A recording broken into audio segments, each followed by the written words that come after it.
20 top leaders PM Modi के AI वाले महाकुंभ की शुरुआत में ऐसा क्या गजब की दुनिया हैरान रह गई। पीएम मोदी गजब के रोबोट्स और एआई वाले फ्यूचर की ऐसी तस्वीरें जिसे देखकर आपके भी होश उड़ जाएंगे। दुनिया की दिग्गज कंपनी ने पीएम मोदी के बारे में ऐसा क्या बताया कि पूरा इंडी सोच नहीं सकता। और मोदी का एआई वाला धमाका, उधर कांग्रेस में इंडी में राहुल के खिलाफ भयंकर बगावत। अब ममता किनारे लगा देंगी राहुल को क्या? सबसे पहले इसका चैप्टर। प्रधानमंत्री नरेंद्र मोदी ने एक से बढ़कर एक ट्रेड डील की, लेकिन अब वो ऐसा काम करने जा रहे हैं जो दुनिया में कोई ना कर पाया, ना अमेरिका ना चीन। जिस एआई की बात आज घर घर में हो रही है, आर्टिफिशियल इंटेलिजेंस, उस एआई पर नरेंद्र मोदी ने ग्लोबल समिट शुरू कर दिए और बड़े बड़े दिग्गज भारत बुलाए गए। एआई का ऐसा धमाकेदार आयोजन नरेंद्र मोदी करवा रहे हैं भारत में, जिसकी चर्चा दुनिया में है।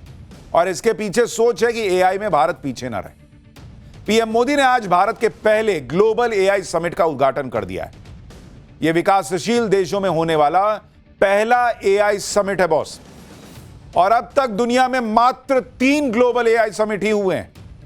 चौथा ग्लोबल ये समिट है एआई का जो पीएम मोदी भारत में करवा रहे हैं।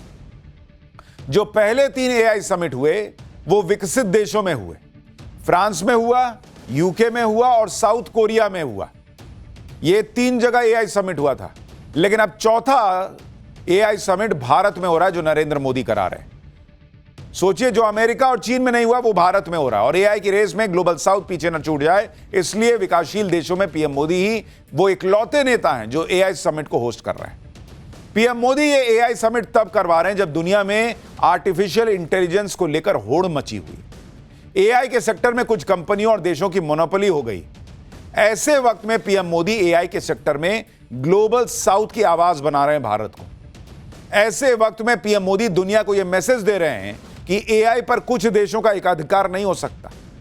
इनोवेशन का फायदा सिर्फ अमीर देश लूट कर ले जाएं, ऐसा पीएम मोदी होने नहीं देंगे। नरेंद्र मोदी की सोच यही है कि जिस एआई में दुनिया अपना फ्यूचर देख रही है, उस एआई की लीडरशिप में एक नाम भारत का भी होना ही चाहिए। नरेंद्र मोदी भारत को हर मामले में लीडर बनाने में जुटे हैं। और इसीलिए आप देखिए, जब एआई की इतनी चर्चा है तो उन्होंने वो कर दिया जो बड़े बड़े देश नहीं कर पाए हैं। इस लेवल, आप कहिए एआई का महाकुंभ हो रहा है भाई। 100 देश इसमें पार्टिसिपेट कर रहे हैं। लेकिन आप उधर इंडी वालों को देखिए, खुद की टीम में लीडर के नाम पर लड़े भिड़े बैठे हैं। राहुल गांधी लीडर बन रहे हैं या ममता बनर्जी को लीडरशिप मिले, इसकी लड़ाई चल रही है। राहुल गांधी तो हर बात में मोदी को घेरते हैं, लेकिन खुद राहुल गांधी की सोच समझ और लीडरशिप पर कांग्रेस के लोग सवाल उठा रहे हैं। कांग्रेस के अंदर ऐसी आग लगी है कि गजब ही हो रहा है। राहुल गांधी और उनके आसपास के लोगों की राजनीति के धागे कांग्रेस के ही बड़े नेता खोल के रख दे रहे हैं। यानी जिस वक्त पीएम मोदी बड़े बड़े काम कर रहे हैं, भारत की पहचान दुनिया में लगातार और बेहतर बनाते जा रहे हैं, उस वक्त राहुल गांधी और इंडियन अलायंस कहां फंसा, आप देखिएगा तो हैरान हो जाएगी। राहुल गांधी के खिलाफ किसने मोर्चा खोल दिया? क्या ममता उनको किनारे लगा देंगी? आज ये भी दिखाऊंगा, लेकिन पहले नरेंद्र मोदी के इस एआई वाले महाकुंभ का ट्रेलर देखिए, जिसके लिए 100 से ज्यादा देश और 20 से ज्यादा देशों के टॉप लीडर्स आ रहे हैं और जिसकी चर्चा दुनिया भर में हो रही है।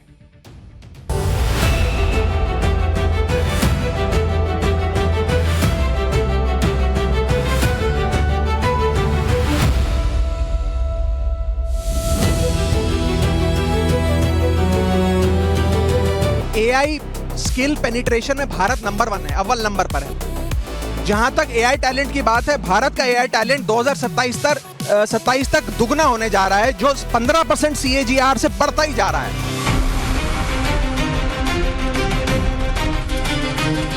If I'm being kicked out, it's because I am a Gandhian, I am a Nehruvian, I am a Rajivian, but I'm not a Rahulian. Rahul Gandhi ji देश के मछुआरों और किसानों को झूठ बोलकर भ्रांति फैलाना चाहते हैं। इस वक्त दुनिया बहुत ही निर्णायक मोड़ पर खड़ी है और यह वो निर्णायक मोड़ है जहां से एआई बहुतों का फ्यूचर तय करेगा। नरेंद्र मोदी इस बात को समझते हैं क्योंकि पुराने तौर तरीके अब तेजी से ध्वस्त हो रहे हैं। एआई को देख के लोगों के होश उड़े हुए हैं भाई कि एआई क्या ही कर दे रहा है। ऐसे में भारत इस मामले में पीछे रह ही नहीं सकता। क्योंकि नरेंद्र मोदी ऑलरेडी 2047 तक भारत को विकसित राष्ट्र बनाने की बात कर रहे हैं। हम सबसे तेजी से बढ़ती अर्थव्यवस्था है, दुनिया हम में इन्वेस्ट कर रही है, हम कैसे पीछे रह सकते हैं भाई। और इसलिए नरेंद्र मोदी जो ग्लोबल एआई समिट करवा रहे हैं, उसके पीछे की सोच भी यही है।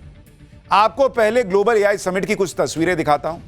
आज शाम करीब 6 बजे पीएम मोदी दिल्ली के भारत मंडपम में लगे एआई समिट में गए थे। एकदम मैसिव स्केल पे हो रहा है भाई, हर आदमी चाह रहा कि कैसे एंट्री मिल जाए यहां पर। पीएम मोदी ने समिट में जो अलग अलग काउंटर हैं वहां पर वो गए और एआई के सेक्टर में जो नए नए इनोवेशन हो रहे हैं सब देखा उन्होंने कि तुम बताओ भाई तुम क्या बना रहे हो, अच्छा ये क्या हो रहा है, दिखाओ जरा। जैसे आप एक तस्वीर देखिए, इसमें PM Modi AI powered chess को देख रहे हैं। इसके साथ ही एक लाल रंग का रोबोट भी वहां पर रखा हुआ है। इस रोबोट का नाम है माइको। दावा है कि यह दुनिया का सबसे सेफ एआई है बच्चों के लिए, जिससे बच्चों को लर्निंग में मदद मिलेगी। एक और तस्वीर आपको दिखाता हूं, इसमें पीएम मोदी एक रोबोट डॉग को देख रहे हैं। ऐसे कई रोबोट इस एआई एक्सपो में लगे हैं और पीएम मोदी एक एक पवेलियन में जाकर सबको देख रहे हैं। ये देखिए, ये रोबोट डॉग दिखाया जा रहा है। एक पवेलियन पर पीएम मोदी काफी देर तक रुके। उस पवेलियन पर एक बेबी रोबो था। ये देखिए, ये बेबी रोबो क्या है, इसके बारे में पीएम मोदी ने जानकारी ली और काफी दिलचस्पी दिखाई। ये क्या है भाई, बच्चा लेटा हुआ है, एआई से बना हुआ बेबी रोबो है। और एक एक चीज पीएम मोदी समझ रहे हैं कि क्या है, नहीं है। इसके बाद पीएम मोदी एयरटेल के पवेलियन पर गए, जहां उन्हें AI powered fraud fighting network के बारे में बताया गया, क्योंकि मोबाइल पे आजकल बहुत फ्रॉड होता है। कैसे एआई के जरिए फोन में जो फ्रॉड होते हैं आप उसको रोक सकते हैं और एआई उसमें मदद कर सकता है, यह नरेंद्र मोदी को दिखाया गया। उस पर काम अभी चल रहा है। पीएम मोदी के साथ भारतीय एयरटेल के चेयरमैन सुनील भारती मित्तल थे, जो पीएम मोदी को बाकायदा वहां पर जब जानकारी दी जा रही थी कि हम कैसे एआई के जरिए फ्रॉड होने से रोक रहे हैं मोबाइल पर, और एक एक चीज पीएम समझ रहे हैं। फिर एआई आज की डेट में हर चीज में तो घुस ही गया है। भारत में इसे लेकर नरेंद्र मोदी पहले ही काम शुरू करवा चुके हैं। पीएम मोदी एआई समिट में सर्वम के पवेलियन भी गए। सर्वम की बहुत चर्चा है बॉस। सर्वम भारत की एक कंपनी है, एआई कंपनी, जो भारतीय भाषाओं में एआई मॉड्यूल्स को डेवलप कर रही है। अंग्रेजी पर निर्भर रहने की जगह हिंदी और दूसरी भाषाओं को प्राथमिकता देने के चलते इसे अक्सर भारत का अपना एआई कहा जाता है। सर्वम एआई ने अपना नया ऑन डिवाइस प्लेटफॉर्म सर्वम एज लॉन्च किया है। यह ऐसा एआई मॉडल है जो स्मार्टफोन और लैपटॉप पर बिना इंटरनेट कनेक्शन के काम कर सकता है। दावा है कि इस एआई मॉडल का डेटा बाहरी सर्वर पर जाता ही नहीं। सर्वम एआई के पास एक ऐसा फीचर है जिसमें उसने चैट जीपीटी और जेमिनाई जैसे एआई को भी पीछे छोड़ दिया है। सर्वम एआई का फीचर है सर्वम विजन, जिसमें वो डॉक्यूमेंट्स को भारतीय भाषाओं में रीड कर सकता है। इसमें सर्वम की एक्यूरेसी स्कोर 84.3% है, जो Gemini 3 pro, deep seek OCR V2 और चैट जीपीटी से भी ज्यादा है। मतलब अंग्रेजी में पढ़ेगा, आपको हिंदी में सुना देगा। पीएम मोदी ने कितने ग्रैंड लेवल पर यह एआई समिट आयोजित किया है। जो काम बड़े बड़े विकसित राष्ट्र नहीं कर पाए, वो काम पीएम मोदी कैसे कर रहे हैं आप देखिए। एआई समिट में 100 से ज्यादा देश आ रहे हैं बॉस। 45 देशों से मंत्रियों का समूह आ रहा है। 20 देशों के तो राष्ट्र प्रमुख आ रहे हैं। यहां Australia, Japan, UK, Germany, France समेत 13 देशों के पवेलियन लगे हुए हैं। 300 के करीब एग्जीबिशन सेंटर लगे हैं। 5 दिन में करीब 2.5 लाख लोग भारत मंडपम पहुंचेंगे। Google, deep mind, open AI के सीईओ आ रहे हैं। निविडिया, माइक्रोसॉफ्ट, मेटा, क्वालकॉम जैसी कंपनियां आ रही हैं। करीब 40 ग्लोबल और भारतीय कंपनियों के सीईओ आ रहे हैं। इसके अलावा कई अंतर्राष्ट्रीय संगठनों के प्रतिनिधि आ रहे हैं। दिल्ली में यह एआई समिट 16 से 20 जनवरी के बीच चलना है और आज इसका उद्घाटन हुआ है। एआई समिट दिल्ली के भारत मंडपम, सुषमा स्वराज भवन और अंबेडकर सेंटर में आयोजित हो रहा है। और समिट का जो मेन इवेंट है, जिसमें एआई एक्सपो शामिल है, वो भारत मंडपम में हो रहा है। अब आप देखिए कि एआई समिट को किस लेवल पर नरेंद्र मोदी ने अरेंज करवाया है।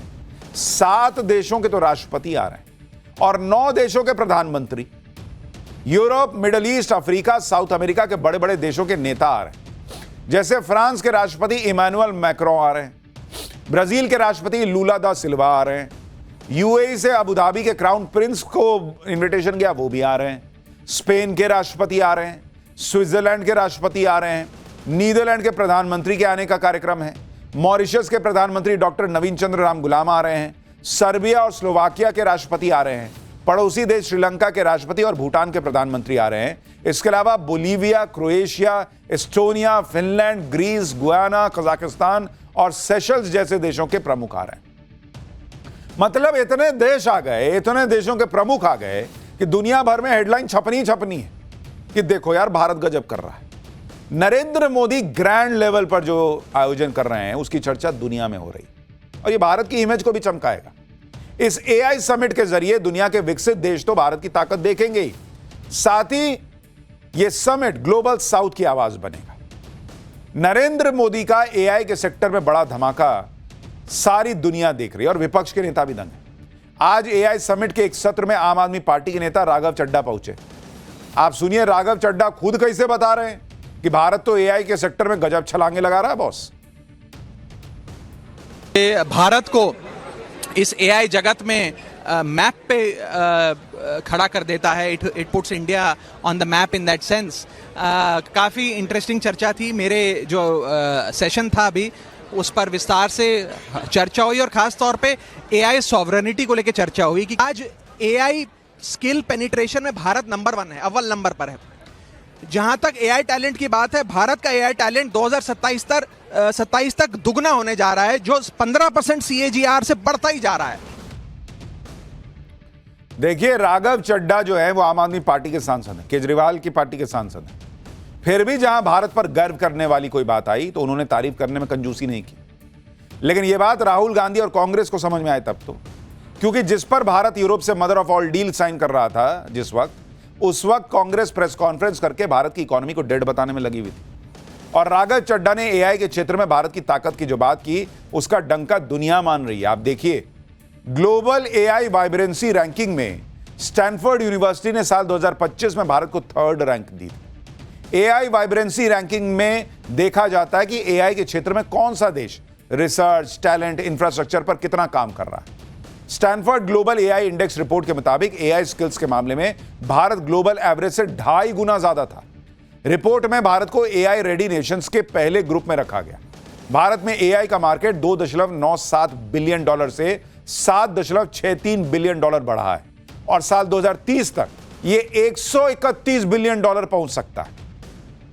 इसके अलावा टीआरजी डेटा सेंटर्स के मुताबिक एआई चिप्स के मामले में भारत की ग्लोबल रैंकिंग 3 है, सऊदी अरब यूएई से आगे। अब इस तरह के ग्लोबल इवेंट करके नरेंद्र मोदी दुनिया को मैसेज दे रहे हैं कि भाई भारत एआई रेडी है और जो लोग इन्वेस्ट करना चाहते हैं वो ये ना सोचे कि अरे भारत में तो एआई मिलेगा नहीं। भारत एआई के लिए तैयार है और दुनिया को साथ लेके चल रहा है। नरेंद्र मोदी एआई के फील्ड में और क्या क्या धमाके कर रहे हैं वो आपको बताऊं, उससे पहले आपको एक बयान सुनाता हूं जो आपको हैरान कर देगा। एआई सेक्टर की दिग्गज कंपनी एनवीडिया के सीईओ ने अक्टूबर 2024 में एक बयान दिया। उस बयान में उन्होंने पीएम मोदी से अपनी 6 साल पुरानी मुलाकात, ये ध्यान से सुनिए, 6 साल पहले की मुलाकात और एआई पे चर्चा का जिक्र किया था। यह मुलाकात शायद 2018 में हुई थी और उस मुलाकात का जिक्र करते हुए एनवीडिया के सीईओ ने कहा था कि जब कोई एआई की बात तक नहीं कर रहा था तब पीएम मोदी उनसे एआई पे चर्चा कर रहे थे। 2018 की बात बता रहे थे। एनवीडिया के सीईओ ने कहा कि पीएम मोदी पहले ऐसे नेशनल लीडर थे दुनिया में जिन्होंने उनसे यह कहा कि वो एआई के बारे में उनकी कैबिनेट के सहयोगियों को बताएं। आप सोचिए नरेंद्र मोदी का विजन क्या है देश को आगे लेके जाने को लेकर। भाई एनवीडिया के सीईओ कह रहे हैं कि जब पूरी दुनिया में कोई राष्ट्र प्रमुख नहीं पूछ रहा था कि क्या है एआई, पीएम मोदी 2018 में कह रहे थे कि मेरे जरा कैबिनेट के मंत्रियों को बताइए एआई क्या है, कैसे इसमें क्या हो सकता है। तो जो राहुल गांधी आरोप लगा रहे हैं कि पीएम मोदी सारा डेटा बाहर भेज रहे हैं, डेटा तो हमारी ताकत है बॉस। आप सुनिए एनवीडिया के सीईओ को साल 2018 में पीएम मोदी उन्हें क्या कह रहे थे। आप सोचिए बॉस नरेंद्र मोदी के बारे में 2018 में वो एआई की बात कर रहे थे। दुनिया का कोई लीडर नहीं कर रहा था उस समय और तब भी उनका विजन ये था कि भारत अपना एआई बनाए, हम दूसरे पे निर्भर ना रहे। राहुल गांधी मजाक उड़ाते हैं मेक इन इंडिया में हुआ ही क्या, और नरेंद्र मोदी यहां हर चीज भारत में बने उस पर फोकस किए हुए, चाहे वो एआई ही क्यों ना। और ये आयोजन भी जिसे हम एआई का महाकुंभ कह रहे हैं, ये यही दिखा रहा है ये महाकुंभ ही है जिसमें एआई की जो पूरी आप कहिए दुनिया है उसमें सब डुबकी लगाने भारत में आ रहे हैं। आप ये भी देखिए कि पीएम मोदी कैसे भारत को उस भविष्य के लिए तैयार कर रहे हैं जहां सब कुछ एआई से चलना है, यह माना जा रहा है, और एआई ही इस दुनिया को चलाने वाला नया एनर्जी या ईंधन बनेगा। आप देखिए एआई की अहमियत को समझते हुए पीएम मोदी भी इस रेस में भारत को आगे रखने के लिए लग गए। एआई के सेक्टर में तगड़ा निवेश हो रहा है, और अगर आप देखेंगे कि नरेंद्र मोदी किस तरीके से इसको लेकर काम कर रहे हैं, सिर्फ बात यह नहीं कि आयोजन हो गया। भारत, अगर आप देखेंगे एआई सेक्टर जो है उसमें भारत का निवेश, अगर आप देखेंगे भारत कितना निवेश कर रहा है, तो कमिटेड निवेश जो है, अगर आप देखेंगे कमिटेड निवेश वो है 6,30,000 करोड़। 6,30,000 करोड़ का कमिटेड निवेश भारत में हो रहा है, और निवेश का ऐलान 1,80,000 करोड़ का। आने वाले कुछ महीनों में निवेश की संभावना जो है आने वाले समय में वो संभावना कितनी है बॉस? 18 लाख करोड़ बॉस, 18 लाख करोड़। यह भारत की तैयारी चल रही है एआई को लेकर, और यह 18 लाख करोड़ रुपए पाकिस्तान को आईएमएफ से मिलने वाले कर्ज की किश्त का 100 गुना है। यानी जितना पाकिस्तान को आईएमएफ से कर्ज की किश्त मिलती है अपना देश चलाने के लिए, उससे 100 गुना ज्यादा का निवेश भारत एआई सेक्टर में अगले कुछ महीनों में भारत में हो सकता है। हमने आपको पाठशाला में यह बताया था कि कैसे गूगल, माइक्रोसॉफ्ट और अमेज़न जैसी बड़ी बड़ी कंपनियां साल 2030 तक भारत में $68 बिलियन यानी करीब 6 लाख करोड़ रुपए एआई और क्लाउड इंफ्रास्ट्रक्चर में निवेश करने जा रही। दुनिया भारत की तरफ देख रही है हर मामले में बॉस, चाहे वो एआई सेक्टर ही क्यों ना हो। भारत में एआई के सेक्टर में तगड़ा निवेश इसलिए आने जा रहा है क्योंकि पीएम मोदी देश में एआई का इकोसिस्टम, एआई का इंफ्रास्ट्रक्चर सब डेवलप करने में लगे। आप देखिए कि मोदी सरकार एआई को बढ़ावा देने के लिए कर क्या क्या रही है।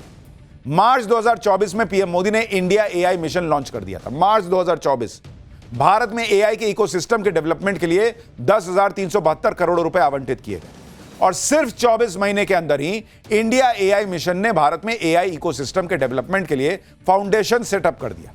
38,000 से ज्यादा जीपीयूज यानी ग्राफिक्स प्रोसेसिंग यूनिट लगाई जा रही है, जिसकी सुविधा भारत के स्टार्टअप और एकेडमिक सेक्टर को अफोर्डेबल रेट पर दी जा रही। ऐसी 12 टीम शॉर्टलिस्ट की गई है जो इंडिजिनस फाउंडेशनल मॉडल्स को डेवलप करे या लार्ज लैंग्वेज मॉडल्स को बनाए। भारत की जरूरतों के मुताबिक एआई एप्लीकेशंस बनाने के लिए करीब 30 प्रस्तावों को मंजूरी दी गई। करीब 8,000 से ज्यादा अंडर ग्रेजुएट, 5,000 पोस्ट ग्रेजुएट और 500 पीएचडी छात्रों को टैलेंट डेवलपमेंट में सपोर्ट दिया जा रहा है। 27 डेटा और एआई लैब स्थापित की गई हैं। इसके अलावा 543 और बनाने की योजना है। यानी नरेंद्र मोदी पूरी ताकत लगा रहे हैं कि जैसे जैसे एआई गति पकड़े वैसे वैसे भारत की गति उससे मैच होती चली जाए।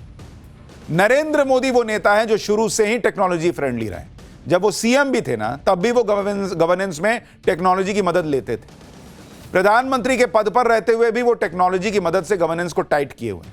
और इसलिए आप देखें कि पीएम मोदी लगातार इस पर काम कर रहे हैं कि कैसे टेक्नोलॉजी से देश के किसानों, महिलाओं, स्टूडेंट्स का काम आसान हो। किसानों की मदद के लिए तो पीएम मोदी एआई की क्रांति लाने पर काम कर रहे हैं। कल ही किसानों के लिए एक एआई पावर्ड टूल लॉन्च होने वाला है। मोदी सरकार भारत विस्तार नाम का एक AI powered multilingual tool launch करने जा रही है। इस एआई टूल के जरिए किसानों को तकनीकी मदद आसान तरीके से सरल भाषा में पहुंचाई जा सके। यह टूल किसानों को उनकी भाषा में खेती से जुड़ी जानकारी देगा, मोबाइल ऐप और फोन कॉल पर उपलब्ध होगा। यह डिजिटल मदद किसानों को 24 घंटे मिल पाएगी।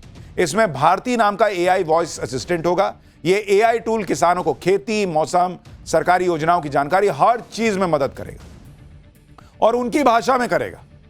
भारत में एआई समिट की चर्चा पूरी दुनिया में हो रही है क्योंकि इस एआई समिट का जो निचोड़ निकलेगा वो उस ग्लोबल साउथ की किस्मत तय करेगा जिसमें दुनिया की करीब 80% से ज्यादा जनसंख्या रहती है। इसलिए संयुक्त राष्ट्र के जनरल सेक्रेटरी कह रहे हैं कि इस मामले में भारत का रोल बहुत इंपॉर्टेंट है और जो लोग भारत की इकोनॉमी को डेड बता रहे हैं उन्हें भी यूएन के जनरल सेक्रेटरी का बयान सुनना चाहिए। आप देखिए कि एआई के सेक्टर में क्या क्या नहीं हो रहा। अभी हाल ही में यह खुलासा हुआ है कि जब अमेरिका ने वेनेजुएला पर अटैक किया था तो उसके राष्ट्रपति निकोलस मादुरो को पकड़ने के लिए भी एआई की मदद ली गई थी। दावा है कि एंथ्रोपिक पहला एआई मॉडल डेवलपर था जिसे पेंटागन ने सीक्रेट ऑपरेशन में इस्तेमाल किया। एक तरफ एआई पर नरेंद्र मोदी भारत को आगे बढ़ा रहे हैं। नरेंद्र मोदी की ग्लोबल लीडरशिप का दम ग्लोबल एआई समिट में दिख रहा है। वहीं एक लीडरशिप राहुल गांधी की भी है, जिसमें इंडी गठबंधन तो क्या, कांग्रेस के खुद के लोग सवाल उठा रहे हैं। कांग्रेस में तो विद्रोह जैसे हालात बनते जा रहे हैं। राहुल गांधी की सुई ट्रेड डील पर अटकी है, उधर उनके साथ कांग्रेस के अंदर ही खेल हो रहा है। अगले कुछ महीने में 4 बड़े राज्यों में चुनाव हैं और कांग्रेस के अंदर ऐसी आवाजें उठ गई हैं जिससे राहुल गांधी और कंपनी के होश उड़े हुए हैं। कांग्रेस नेता मणिशंकर अय्यर ने दो टूक कह दिया है कि वो राहुलवादी नहीं है। उन्होंने केरल में कांग्रेस का सीएम बनने की संभावना से इनकार कर दिया और कह दिया कि कांग्रेस तो बिच्छुओं का लड़ता हुआ झुंड है। इसी तरह से तमिलनाडु में चुनाव के बाद पावर शेयरिंग का सपना पाल रही कांग्रेस को इंडी में उसकी सहयोगी डीएमके ने आईना दिखा दिया। इशारों में डीएमके ने कह दिया कि उसके सहयोग के बिना कांग्रेस तमिलनाडु में कहीं टिक नहीं सकती। उधर असम में चुनाव से ठीक पहले कांग्रेस के पार्टी के पूर्व असम अध्यक्ष भूपेन बोरा के अचानक इस्तीफे से हड़कंप मच गया है। भूपेन बोरा ने भी पार्टी के भविष्य पर सवाल उठा दिए। वहीं बंगाल में टीएमसी सांसद सागरिका घोष ने इंडी गठबंधन की लीडरशिप सीएम ममता बनर्जी को सौंपने की बात कह दी है। यानी सीधा सवाल राहुल गांधी की लीडरशिप पर उठ गया है। यूपी में 2027 में विधानसभा चुनाव है। इंडी में समाजवादी पार्टी कांग्रेस की सहयोगी है, लेकिन समाजवादी पार्टी के नेता अखिलेश यादव को इंडी का पीएम मटेरियल बता रहे हैं। यानी राहुल गांधी की हालत यह है कि न तो कांग्रेस के लोग उनके साथ खड़े होना चाहते हैं और ना ही इंडी अलायंस उनको नेता मानने को तैयार है। सबसे भयंकर बवाल तो खुद कांग्रेस के अंदर मचा है। पुराने कांग्रेसी मणिशंकर अय्यर, जो गांधी परिवार के बहुत खास हुआ करते थे, उन्होंने केरल में कम्युनिस्टों की तारीफ कर दी। वहां के कम्युनिस्ट सीएम पिनराई विजयन के बारे में कह दिया कि सीएम तो वही बने रहेंगे, कांग्रेस का चांस ही नहीं है। इसी पर मणिशंकर अय्यर पर कांग्रेस वाले फट पड़े, पार्टी से बाहर निकालने की बात करने लगे। मणिशंकर अय्यर ने भी राहुल गांधी और उनके आसपास के लोगों की क्लास लगा दी, राहुल गांधी की लीडरशिप को ही रिजेक्ट कर दिया। सुनिए मणिशंकर अय्यर को। Is Pawan Khera or even K.C. Venugopal going to determine whether or not I am in the Congress? The fact is, there is only one person who can kick me out of the Congress, and that is Mallikarjun Kharge.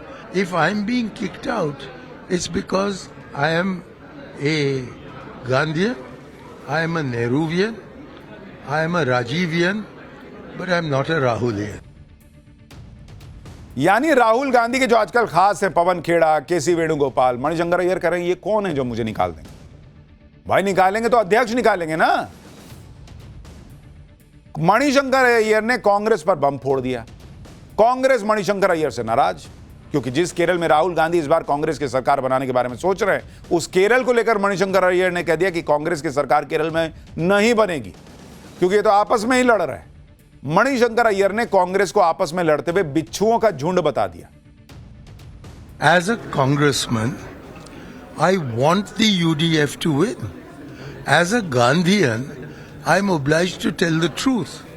If anybody had listened to Mrs. Mary Joseph yesterday and her listing of the achievements of the Pinarayi government, anyone had listened to Sri V.K. Ramachandran yesterday and his listing of the governments, since the people of Kerala are the most intelligent people in India, except for the Tamils, I can only say that such an intelligent people can only elect the Pinarayi government, because the Congress is a herd of competing scorpions.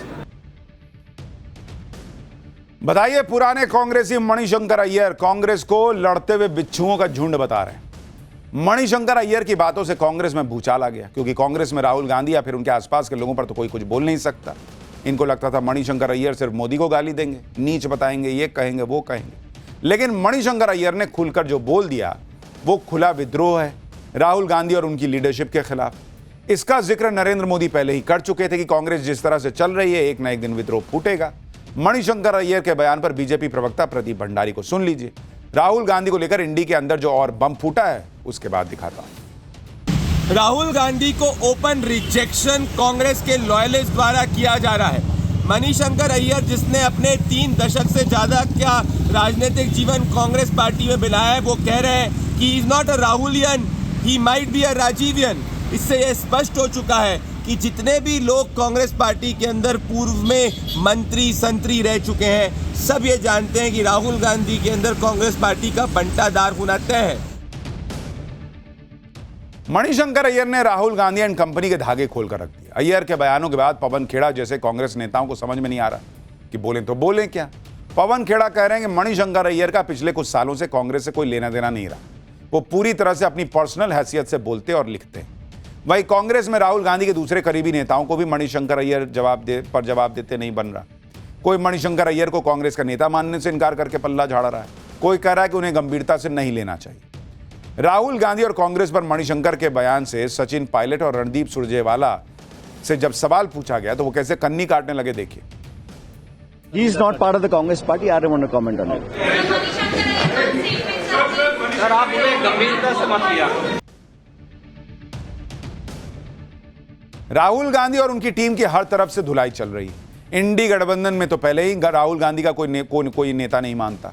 Mamata Banerjee इसी फिराक में है कि राहुल गांधी को कब इंडी गठबंधन की leadership से निपटाया जाए। अब ममता बनर्जी को नया मौका मिला है, क्योंकि मनमोहन सिंह के एडवाइजर रहे संजय बारू ने इंडी की लीडरशिप ममता बनर्जी को देने की वकालत कर दी। संजय बारू ने लिखा कि राहुल गांधी और मल्लिकार्जुन खड़गे का कॉम्बिनेशन सोनिया गांधी और मनमोहन सिंह जैसा नहीं, और इसी वजह से कांग्रेस को नरेंद्र मोदी के नेतृत्व वाली बीजेपी से निपटने में मदद नहीं मिल पा रही। आगे संजय बारू ने राष्ट्रीय राजनीति में नरेंद्र मोदी के मुकाबले के लिए ममता बनर्जी को इंडी गठबंधन का नेता बनाने की वकालत की। इसके समर्थन में उन्होंने लिखा कि ममता बनर्जी एक पॉलिटिकल पार्टी और सरकार दोनों का नेतृत्व करने वाली इकलौती महिला है। वो नेशनल और रीजनल लेवल पर नेताओं की मौजूदा पीढ़ी से अलग है। संजय बारू ने यह भी लिखा कि सत्ताधारी बीजेपी एक पुरुष प्रधान पार्टी है। एक महिला पॉलिटिकल लीडर के नेतृत्व वाला विपक्षी गठबंधन बीजेपी के महिला वोट बेस में सेंध लगा सकता है। पूर्व पीएम मनमोहन सिंह के सलाहकार के इस बयान को टीएमसी ने हाथों हाथ ले लिया। टीएमसी सांसद सागरिका घोष ने संजय बारू के लिखे आर्टिकल को शेयर करते हुए तुरंत ट्वीट किया कि एक आइडिया जिसका समय आ चुका है। यानी इंडी गठबंधन भी यही साबित कर रहा है कि राहुल गांधी को साइड लगाओ भाई। पब्लिक चुनाव में साइड लगा दे रही है, इंडी वाले उसके बाद साइड लगा दे रहे हैं। खैर।